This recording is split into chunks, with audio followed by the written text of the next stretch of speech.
Howdy, guys, and welcome to night 52 of Big Brother Season 23's overnight feed recaps. And welcome to Cliff Notes from outside the Big Brother house.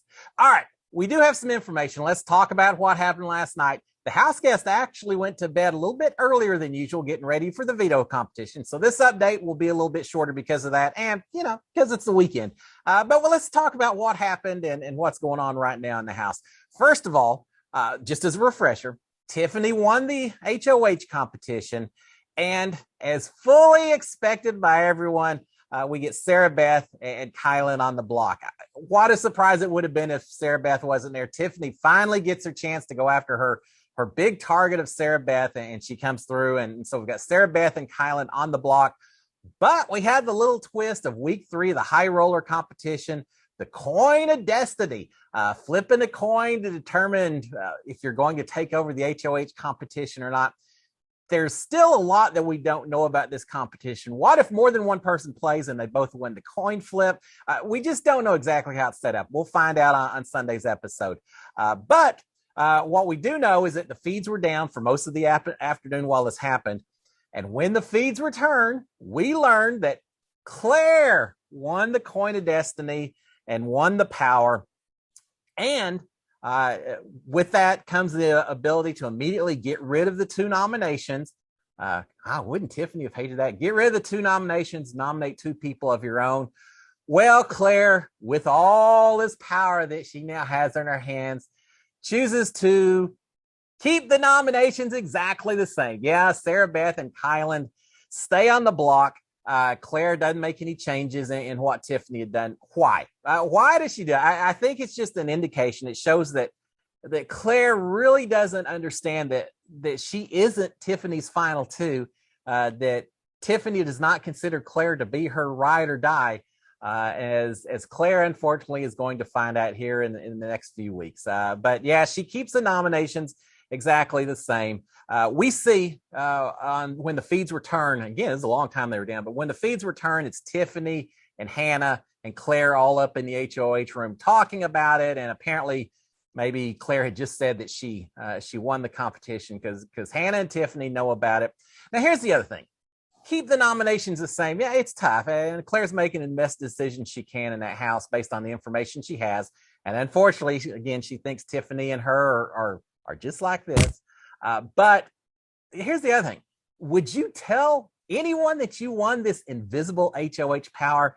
I don't think I would. I don't think I would even tell someone that you thought you were super tight to, at least until after the veto competition is over, maybe the veto ceremony. You hear a chance to hear people talk and campaign and pitch.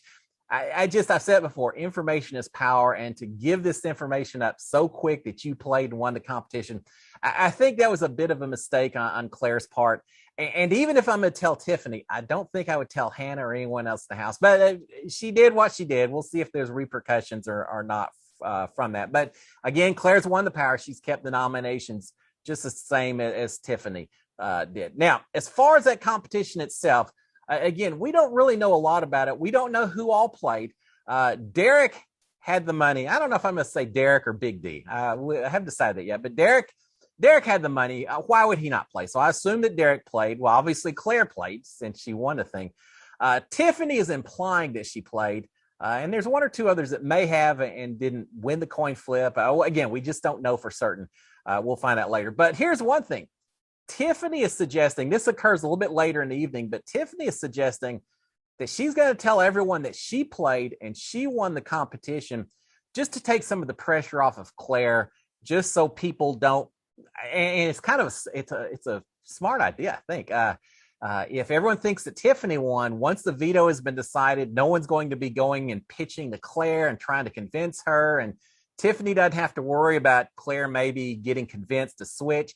They'll all pitch to Tiffany instead, and Tiffany can say, yeah, whatever, and have more control as a result. So probably not a bad idea for Tiffany to claim credit for this victory. But how funny would it be if Tiffany tells everyone she won it, and then Claire turns around and with a veto takes Sarah Beth off and puts out a Cookout Alliance member, something like that, and then Tiffany gets all the blame for it. Yeah, there's a risk of that, but it's not. That's not going to happen. I think it's a good move by Tiffany.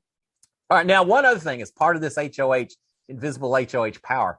Since Tiffany is no longer officially the HOH, it means that she no longer has the HOH room. Since it's an invisible HOH, no one else does either. So the HOH room apparently is just going to be basically locked down for the rest of the week. So no one gets the HOH power for this particular week.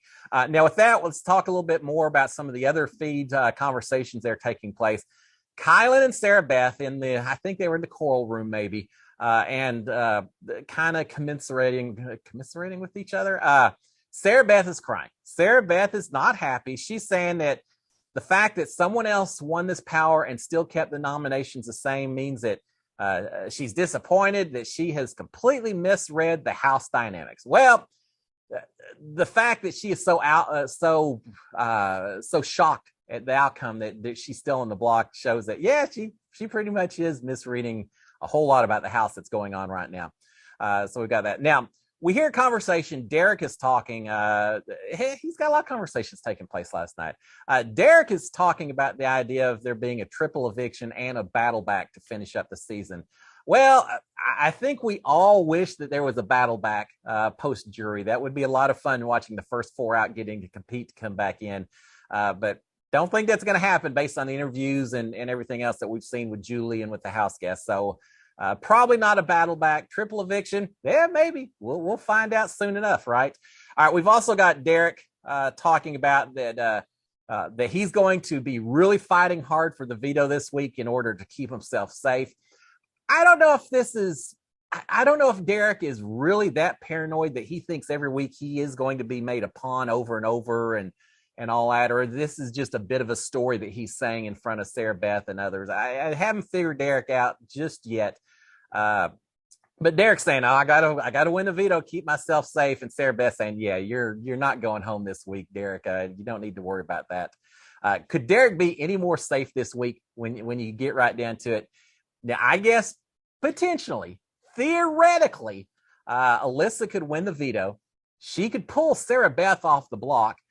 Claire, because she's won the power, obviously wouldn't put herself up in place, which means Claire would have to put up a member of the Cookout Alliance, and you'd have three people on the block that are all members of the Cookout Alliance, which certainly could include Derek. And yeah, theoretically, you could end up getting a Cookout Alliance member going home this week. But the reality is, Alyssa's not doing that. If Alyssa wins veto, she's not pulling Sarah Beth off the block. So theoretically, yes. Realistically, no. Derek's not going anywhere this week.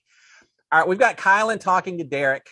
Again, a lot of Derek conversations. Kyland's talking to Derek, and he's pointing out that, hey, I get Sarah Beth and I are on the block. I get it and everything, but Xavier's sitting out on that block as well, Derek. It's amazing that no one's willing to take a shot at him right now.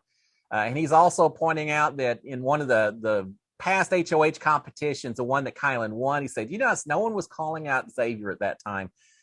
Just Xavier's not really a target for anyone in the house right now. And that's kind of unfortunate, Derek.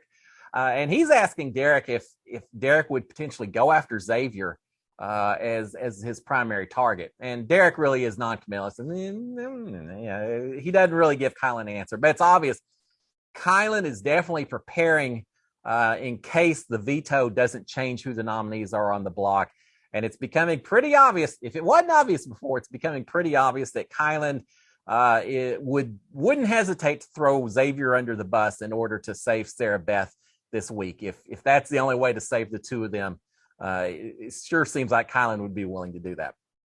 We've got Sarah Beth talking about the veto competition and wondering what she's going to do if she gets house guest choice. She's considering asking Derek to play veto if she gets a house guest choice, and eventually she talks to him a little bit about it. You're in a bit of trouble in the house if you don't really feel like you've got a good person to turn to represent you if you get the house guest choice selection in the veto competition. And that's where Sarah Beth is. She really is getting to the point where she doesn't feel like she can trust anyone in the house. And so yeah, Derek is kind of the default choice of who she'll pick if she gets a house guest choice. We'll see if that happens today.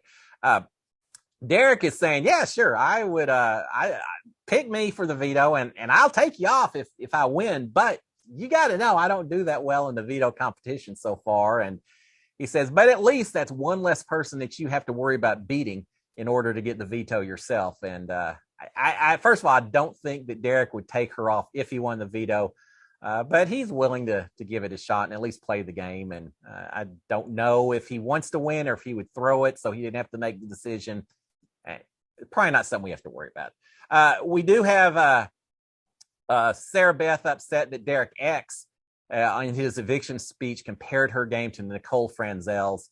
And Derek's trying to kind of settle her down, saying, no, you're not playing the guys in this house. It doesn't have anything to do with that. It's just because Nicole Franzel, her voice tone, your voice tone, they're kind of similar. It's just about the voice. It's nothing else. She's not buying it. She says, no, he said my game was like Nicole Franzel. And so Derek's trying to get her settled down, but she's a little bit upset about the comparison. I get it. Not everyone is a huge fan of Nicole Franzel. She's won the game. There's worse people you could be compared to, Sarah Beth, but she doesn't like the comparison. Sarah Beth is saying that if she or Kylan comes off after the veto, then if that happens suddenly, whoever comes off and Derek, they represent 2 votes and they only need 1 more vote and they could send Xavier out the door at that point in time. So she's really banking on being able to count on Derek's support and a veto going the right direction so they can send Xavier out, protect both of Kylan and Sarah Beth. Good luck with that. All right, expect the unexpected, so I shouldn't say never, but good luck with that. All right, Derek later tells the rest of the Cookout Alliance that he told Sarah Beth he would campaign for sending Xavier home. Again, she's not going to have Derek providing that support. It's just not going to happen. Sarah Beth is talking about to Derek as well that she's planning to call Alyssa out, and I assume she's going to accuse her of targeting Tiffany and Claire and really try to make Alyssa a bigger target than Sarah Beth is right now. So that's her plan, to call her out. I don't know. Does that mean a house meeting? It could be. And you know how those go. Those are always exciting. Don't know it quite go the way Sarah Beth wants, but that's her strategy right now, is to call Alyssa out. She is wanting to know that she's got Derek's support before doing something like that. And Derek really doesn't. He kind of avoids the question, doesn't give her an answer. We do have Derek also talking about that he's really hoping that maybe they get Zingbot today to cheer everyone up. I got to say, I mean, Zingbot, you worry a little bit about what Zingbot's going to say about you, but it is kind of a milestone achievement. If you make it to the point of Zingbot, just one more step that you feel like you've really made it far into the game. So I get the sentiment that he has. Reality-wise, I think we're a couple of weeks more removed from Zingbot. Sure as I say that, he'll show up today, but I think we're a couple of weeks out from that happening. All right, we eventually have in the bathroom, for the first time this season, I think the entire Cookout Alliance is together by themselves, and they're celebrating the fact that they've made it this far, that they're potentially the final 6, thinking they're the final 6. The Cookout Alliance has done what it achieved to do, so they're all celebrating. Aza and Hannah and Tiffany are all laughing, saying, don't these fools, the non-Cookout house guests still in the house. They don't even know about us. We're right there in their faces and they don't know about us. Derek responds and says, well, it's probably more likely that the house guests just aren't really comfortable saying out loud that they think all the black house guests are working together. And so he's pointing out that side of it as well. And but they're all in the house, or they're all together. They're celebrating that they've made it so far. They're a strong alliance. They absolutely are a strong alliance. I still think there's a possibility that we may not see those 6 as the final 6, that someone may sneak in at the very end. But we'll find out. We'll find out here pretty quickly, right? All right, Hannah is talking a little bit more. She's saying that she's got the order kind of figured out. Hannah's saying, look, Sarah Beth goes home this week. Claire can't play next week and will go home. And then Alyssa goes home the following week after that. Will Hannah win something and make any of that happen, or is she just going to watch as everyone else makes it happen? I don't know. It's to be seen. Hannah hasn't done a whole lot so far, but we have had in past seasons house guests that absolutely turn it on at the end and get a streak of victories and completely dominate or take over the game. We'll see if Hannah does that or not. But Hannah's got the boot order, and I don't disagree with her analysis. I think she's probably right with how everyone is envisioning this happening going forward. But here's one thing. She mentions that Claire can't play next week, and so it'll be an easy week to send her out the door. Wonder what Tiffany thinks about that. Tiffany probably is okay at this point sending Claire out. But Here's the thing. Can Claire not play next week? I don't know that that's been absolutely said one way or the other. No, we do know that Tiffany, because her HOH has now been taken over, that she is again eligible next week to play HOH. She doesn't have to sit out.